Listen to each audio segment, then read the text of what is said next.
Ang sistema ng Honesty Store sa Batanes, ginaya ng isang kumpanya ng bus sa Metro Manila. Pero hindi yan nagtagal dahil ang mga pasahero hindi raw nagbabayad ng tama. May report si June Veneracion.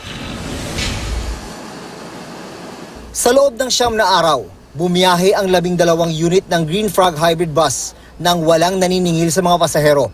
Honesty System ang tawag nila dito. Sa ilalim ng sistema, pagpasok ng pasahero, kusa niyang ihuhulog ang bayad sa isang lagayan at kukuha ng tiket. March 11 nang simulang ipatupad ng bus company na ito yung Honesty System sa pagbabayad ng pamasahe. Pero makaraan lang ang mahigit 1 linggo.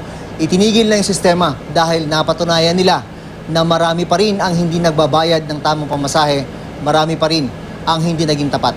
Sa taya ng bus company, 30% ng kanilang mga pasahero ang hindi naging tapat. Ang nakalulungkot, sabi ng kumpanya, sa kanilang ruta, karamihan ng mga pasahero ay mga office worker at estudyante. Yung pang may magaganda ang forma, magaganda ang damit, yung pang officer ang mga hindi nagbabayad.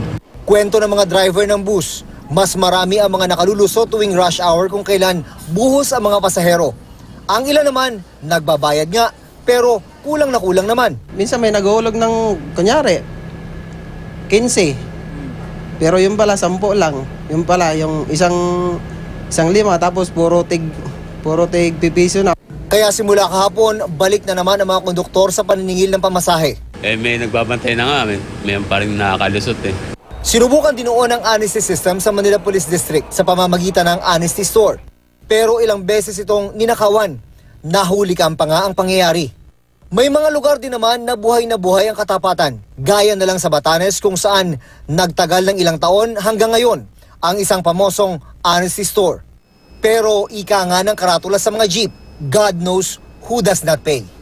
June Veneracion, GMA News.